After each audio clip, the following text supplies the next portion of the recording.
Hey, welcome. I was sitting down here on the dinner table studying a little bit, and I've discovered something really good. I was reading this little book about sailors and how they are operating in their boats. And it says here when storms come up, they don't worry about the water tossing and throwing, and they don't worry about the wind moving and this and that, and how they set their sights on a specific object on land.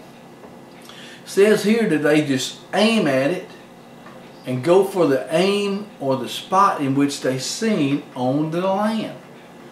And it says here that it doesn't scare them because what they focus on are objects that are stationary and solid, like a lighthouse.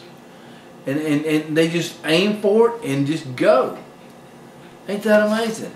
Ain't that amazing? And you know what else I discovered?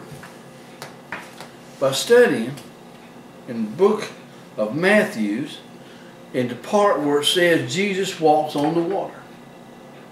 I get to studying, and it is Matthew chapter 14, if you'd like to follow with me, verses 22 through 32.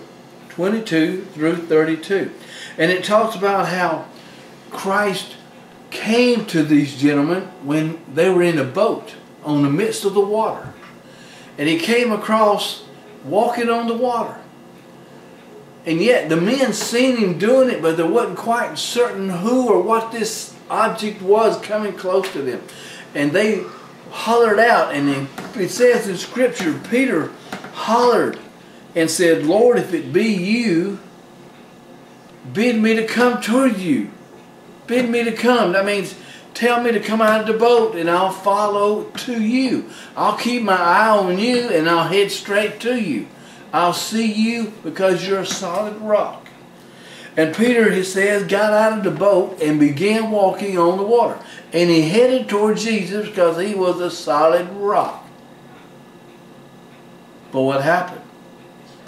He lost his sight. He began to get worried about the waves tossing the water to and fro and the wind rocking the sea. And he took his mind and his heart and his thoughts off of Jesus, the rock, and began to sink. Before we know it, we find out in Scriptures he's hollering, "Help me, Jesus, help me, help me, pull me out of this water and this muck." And then we found later toward the end of the Scripture part that I was reading about, when they both got on board the ship, the wind stopped, the seas got calm, Christ was on board, and everything was going lovely. I learned through studying Scripture today that it's simply this: whenever life throws you a curve, whenever life throws you a storm, whenever life interferes with your sight upon Christ and you allow it to deliver you from that observation of a great stone and light in which Christ is, you open your mind and your heart for the devil to play with and to pull you away and to keep you from serving God. My dear friend, and I'm glad you came. Are you that way today? Is your mind away from God?